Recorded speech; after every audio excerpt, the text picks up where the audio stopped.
गुरु साक्षात् परं ब्रह्म तस्मै श्री गुरुवे नमः।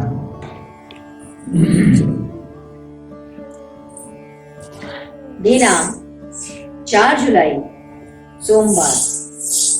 आज गुरुदेव ने वाराणसी शहर की एक जीवंत घटना बताई।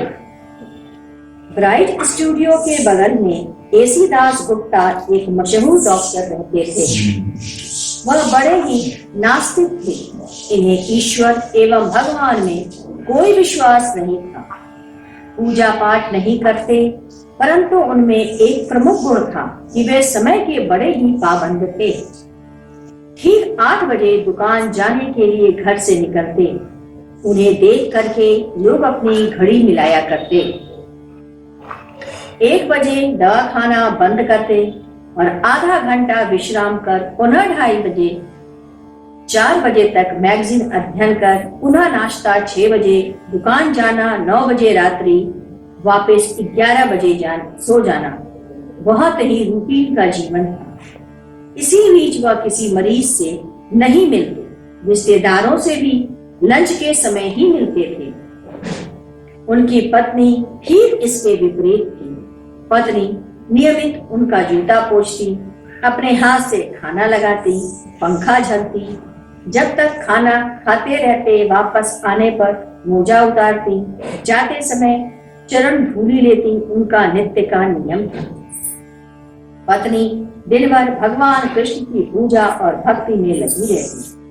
पति को नाश्ता करा के विदा करती, स्नान कराती, भगवान को भोग लगाती, चवण डुलाती, अल्पना बनाती। यह उसके नित्य का कार्य था।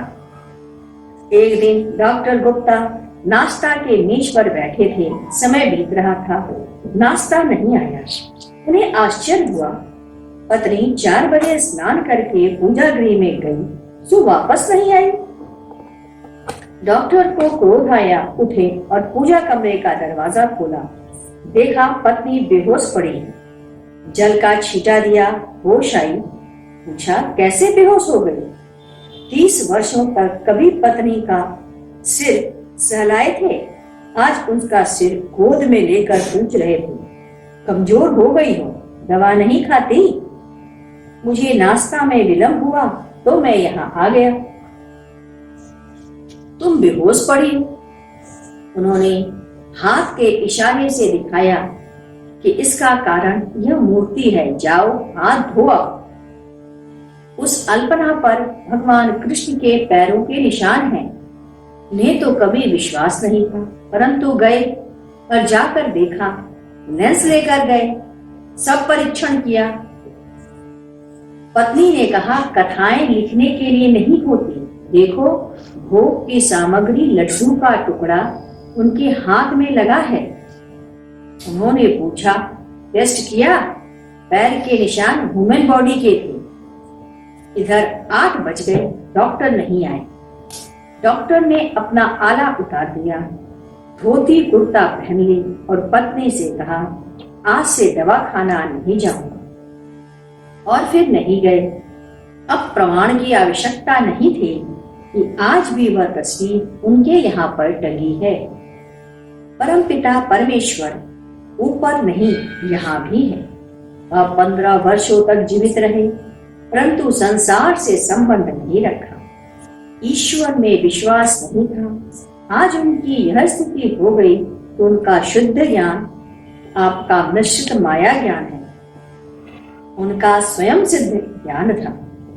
विश्वास नहीं करते थे, देखा समझा और सब त्याग दिया। यहाँ नित्य मैं कथाओं से जगाता हूँ, कोई नहीं जागता। गुरुदेव ने कहा एक बार बाबा किनाराम के शिष्य ने कहा मुझे ज्ञान चाहिए। उन्होंने कहा ज्ञान लेकर क्या करेगा। जब वह नहीं माना तो उन्होंने कहा अच्छा यह मंत्र ले लो और आसन पर बैठ जाना, मंत्र को जपते रहना। एक सांप आया, इधर उधर मंडरा कर चला गया। घबराना नहीं, सांप काटेगा नहीं। वह नदी किनारे जाकर आसन पर बैठा और मंत्र जप करने लगे। थोड़ी ही देर में एक काला सांप लहराते हुए आया और उनके चारों तरफ घूमकर उनके शरीर पर चढ़ने लगा। इधर उधर घूमकर नाक की छेद में घुसने लगा। अब तो शिष्य का मंत्र छूट गया और वह उठकर खड़ा हो गया। सांप गायब हो गया। वह तो मंत्र द्वारा अभिषेक था, ज्ञान था। शिष्य को बड़ी वेदना हुई। जाकर गुरु से यह बात कही। गुरु ने कहा, ज्ञान लेना छोड़ दो, मेरी सेवा में रहो ना।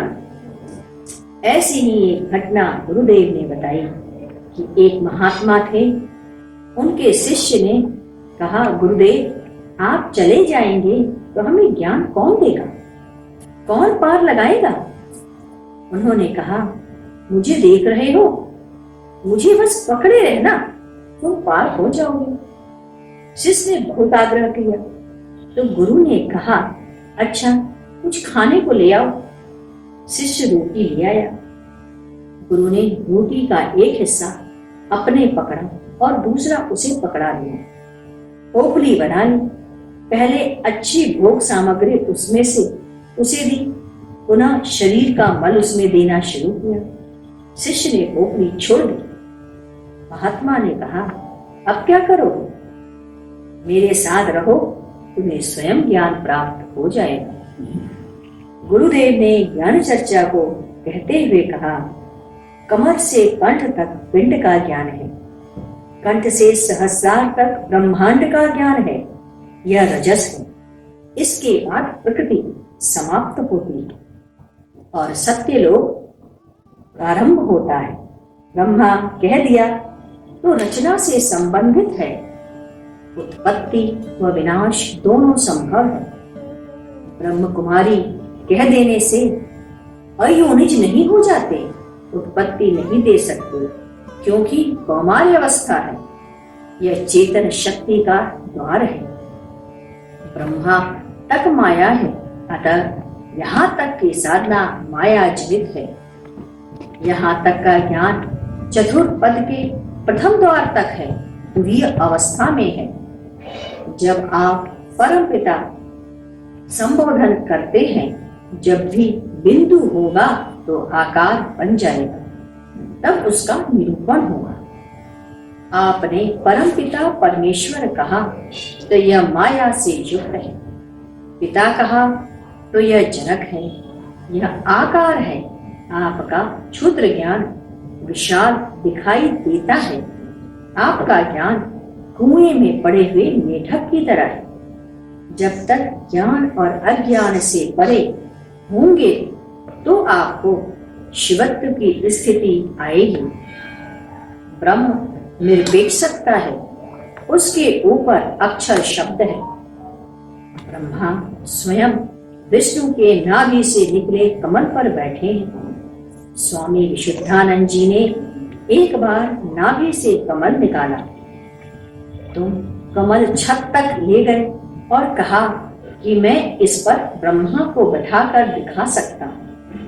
उन्होंने एक जवा कुसुम के फूल से कई तरह के फूल उत्पन्न किए थे। गुरुदेव रंग पर चर्चा करते हुए बताए कि गौण वर्ण स्त्रियों से सावधान रहें।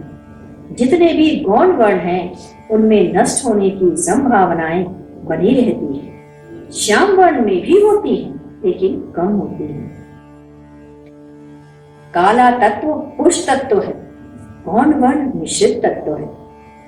काले में गहनता है, बिखरता भी है, फैलाव भी होता है। गौर में अहंकार है और अहंकारता बनी रहती है। इसके बाद आता है 5 जुलाई मंगलवार।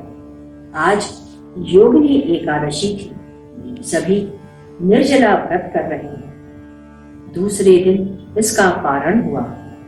गुरुदेव ने कहा, एक बार एक महात्मा कह रहे थे, एक व्यक्ति अपने कमरे में टंगे एक सुंदर स्त्री की फोटो को बराबर देखता था, देखता ही देखता रहता था। उसको प्यार से पूछता। एक दिन उसने सोचा, ये मैं क्या कर रहा हूँ? यह स्त्री न जाने किसी की पत्नी होगी, किसी की बहन होगी। मुझे क्या ऐसा करना चाहिए?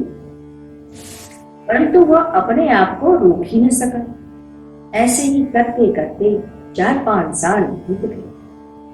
एक दिन उसे लगा जैसे वह फोटो हिल रहा है। उसे उस फोटो से बहुत प्यार से बातें करता। एक रात उस फोटो से वह स्त्री निकल के बाहर आई। वह देख रहा है, परंतु उसे लगा कि वह कल्पना कर रहा है। वह निकल कर आई, उसके बालों को सहलाने लगी। अब भी उसे कल्पना ही लग रहा है। वो सोचने लगा, यदि रोटी सब्जी मिल जाए तो कितना अच्छा हो। उसने कहा, मैं अभी बनाकर लाती हूँ। वह बनाकर ले आई। उसने कहा, अभी रहने दो, मैं स्नान करके आता हूँ तो खाता हूँ।